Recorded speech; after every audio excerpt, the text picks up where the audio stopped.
2026, we're kicking overconsumption out and being money savvy is so in. In this video, I'm going to be discussing 6 very simple ways that you can save money, build better habits and reduce waste in 2026. Hey angels, welcome to my channel. My name is Jay and I really wanted to do this video for a little while because I've really been discovering zero waste and the benefits of being more mindful when consuming, and I'm kind of really being put off by the whole overconsumption core, this whole having excess of everything. You can have everything that you want, nothing becomes exciting anymore, but also not all of us can afford to consume all of the time, and for a lot of people it can just be a struggle to simply exist and have basic things. So I really just wanted to talk about 6 things that I come up with and do myself that have helped me reevaluate the way I think about money, the way I think about the way I consume things, and my personal impact that that has. So I saw a really shocking statistic recently that said there are enough clothes on the planet to clothe the next 6 generations. 6 generations, that is a massive amount, and that's really, really shocking, really shocking. That whole statistic just blew me out of the water.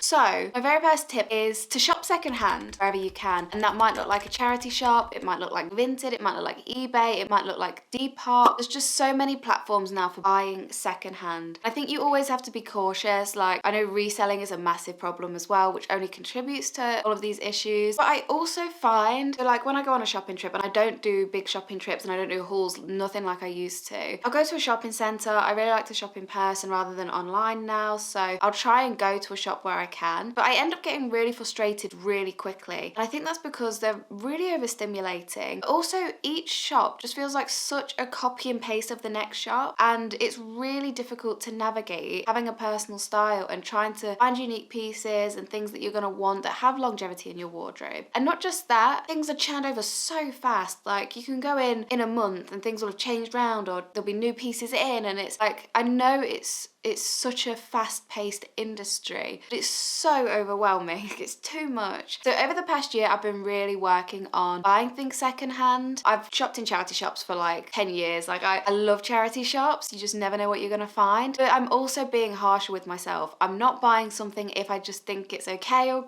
a good value. I'm really trying to hone down my style, what I want from an outfit, what I want from an item. Just trying to be super picky with it. And yeah, I come out with less stuff at the end of a month, say, but at the same time that's good. It's saving me money and it's recycling as well. I'm also a massive fan of Vinted. I hate Vinted's customer service and I hate their policies. However, the whole idea of it and the way it is just really user friendly to me. I found some really lovely pieces on Vinted, so again, that's another option. And for me, it's just a much more fun, enjoyable way to shop. I know exactly what I'm looking for. I can usually find that or find something very similar or something else that I actually really like. Clothes are still getting used and repurposed, and to me, like, getting something off Vinted, that's like me getting it new. Do you know what I mean? It still feels like you're getting a new item because it is new to you. So you're still getting that dopamine hit of having something new come into your wardrobe. Okay, so the next thing that you can do to save some money is do a thing called 12 pan. So if you've never heard of 12 pan, basically what that is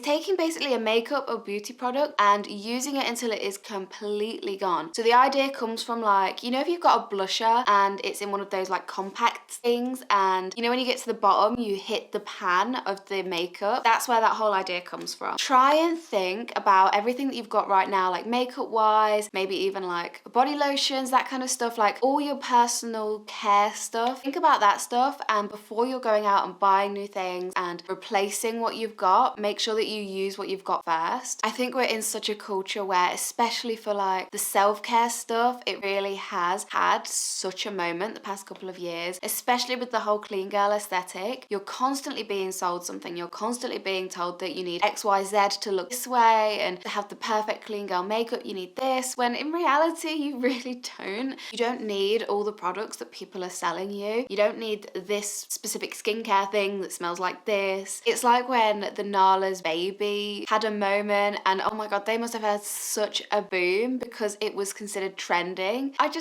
It's crazy. These are just little micro trends that people are telling you should have and you should buy. It's so easy to get roped into that, but try and take a step back. And if you want to try new things, that's great. But at the same time, just know that you don't have to have every new product, every new mascara or blush that comes out. Maybe even make it a little goal. When you have finished one, then that is your sign that you can go out and buy the next new thing that you want. Next way you can save money in 2026 is to do things at home that you would usually go out and buy. For example, I'm talking about things like nails, lashes, and grabbing a coffee. I used to get my nails done with gels all the time. I get it done for a few months and then I take a few months off, but it can actually get really expensive, especially if you're doing it regularly and if your nails grow out quick. So I've been doing my nails at home. I don't do gels or anything. I've just gone back to like straight polish. And it's actually been kind of fun. Just sit there in the evenings and do all my cuticles and do my nails in like polish. It's just, yeah, it's been kind of nice. But I'm also seeing, and I also think this is going to be a big thing in 2026, is just bare nails and just well taken care of bare nails. I've seen so many creators rocking a bare nail and it just looks really healthy and classy. Mine are not very well taken care of right now. They need a little TLC. But yeah, that's one way that, you know, nails can get very expensive, especially depending on where you live. You can also learn to do nails at home yourself, like acrylics or gels. I don't think the kits are generally that expensive when you think of it's got that longevity and you're not paying somebody else to do it. You can just sit at home and do it. Things like lashes as well. I found that lashes have really died out recently because people just generally have been doing them at home. The lash kits that you can buy now have seriously been such game changers. And you know what? They're really decent as well. Doing cluster lashes at home was such a trend this year. And a lot of people have just been ditching the lashes altogether. So like I say, you've got to do what works for you and that's fine. I did also put coffee in there as well in case you're not a lashes and nails girl. I am a coffee girl and I've got one of the Nescafe pod machines and I picked this up from Sainsbury's last year for 30 quid. And you know what? I use it all the time. The coffee pods they do are actually really nice as well. You can get Starbucks ones, you can get Costa ones, like whatever you want, or you can just get like own branded ones, even Aldi do them. And they taste really good. And often I will take having a coffee at home over going out and getting one. That's not to say that if I wasn't out and I fancied a coffee, I would just go get it. Like I'm not gonna not have it if I really want it. But at the same time, the last time I went out and got a coffee, I was actually really disappointed. And I thought to myself, oh, I should have just waited till I got home and had one. And you know what? That is such a kick in the teeth for what you pay for it compared to what it would cost if you just made it at home. The next tip I have is to start growing your own. And you do have to be careful with this because not always is it cost effective. You really have to like think about it. So if you just want to do herbs, things on your like windowsill, yeah, that can be really cost effective. If you start getting into the whole like composting and raised beds, like that is an investment. Like that's an initial, a lot of work, a lot of effort. You are putting a lot of into it. There's a lot of time that goes into it as well. However, I eat a lot of fruit, so I always grow strawberries in the summer. Things like potatoes where you can just grow them in a tub, like that is so worth it to me because they're so nice. They're so much better for you because you know exactly what's gone into it. Also, you can get so many potatoes out of one plant. So stuff like that really makes it worth it for me. It's not like a massive saving, but you're eating better, you're eating cleaner, and you know what's gone into it. So it does work out, I would say, better. You can buy bundles of herbs at the supermarket, but if you've got them on a windowsill or you've got like a herb basket or something, that's going to save you money rather than buying fresh herbs all the time. And what I've done with my herbs now that we're coming to the end of the season is that I've dried them out and then I'm also going to fill up my old herb pots. So I'm just sort of recycling that and keeping us topped up. One thing that is cost effective that you can do this time of year is plant up some garlic. This time of year is perfect for planting up garlic. So all you need to do is go out and buy one bulb and make sure that it's like a chunky bulb, it's a good one. And then you'll plant off the individual garlic cloves and each of those will become its own garlic bulb. So actually that's like a lot of garlic and you probably won't plant like a whole garlic bulb, so you can still use the one you bought. That's a really good one. I love planting garlic. I'd say pick and choose your veggies. I mean, a pack of seeds is nothing. It's just whether you've got the time to do that, whether you've got the space, the equipment, and that's all. Like, time is money at the end of the day and you've got to invest in doing this stuff. So even if you start out very basic, another thing that has saved us so much money, saved us so much waste, is actually meal planning and meal prep. So what I'll do every week is on a Monday, I will do like a whole shopping list. I will plan out the foods that we're going to have for that week. I'll see what we've not got, what we need to have the foods that we want that week, but also if we've got excess of something, something, I'll look specifically for recipes where I can add that to it, or I can just use that up. A lot of the time, because there's only 2 of us, we always have excess of like veggies and that kind of stuff. So I always try and come up with recipes where I'm like, okay, if we've got a full cabbage, we're not going to eat a whole cabbage in one meal. So I'll do a couple of meals maybe throughout that week where we can use the cabbage. That's an example. Another thing that we do is generally once a week, once every 2 weeks, we'll buy a whole chicken and we'll cook it up and we'll have it for dinner. But then what I'll do, because there's only 2 of us, is I'll absolutely strip the chicken bare. So we've got the browner meat, which is closer to the bone, is really good for putting into other recipes, maybe like a curry or soups, that kind of stuff. But then your lighter meat, that is really good for sandwich fillers, which is what I'll do with that. Like I say, because there's only 2 of us, we can get a lot out of a cooked chicken. And it's been a really good way to sort of see us over like 2 or 3 days worth of meals. And just having that like awareness of, okay, we've got this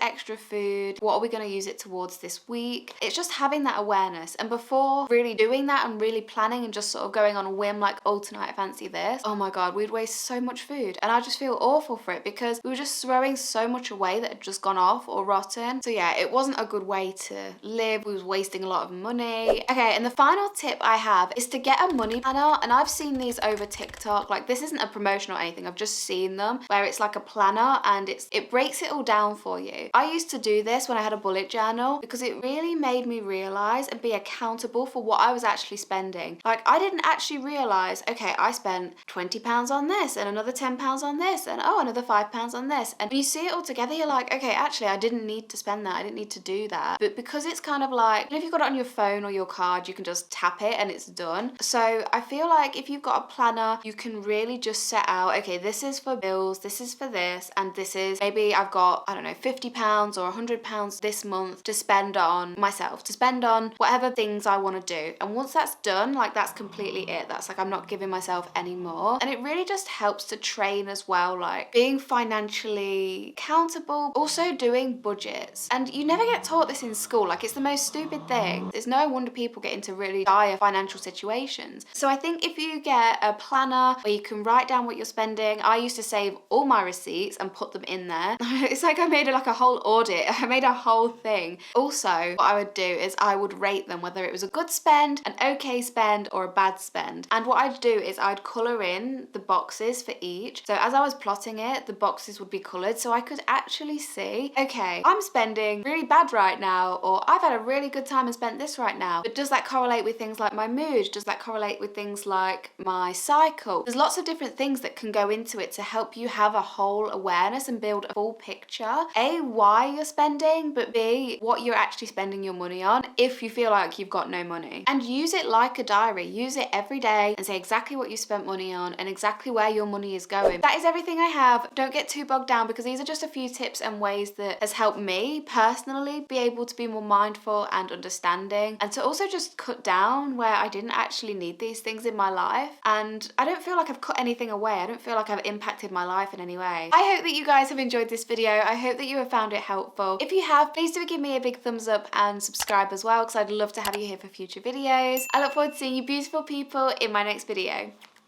Bye! I'm on my way. Love.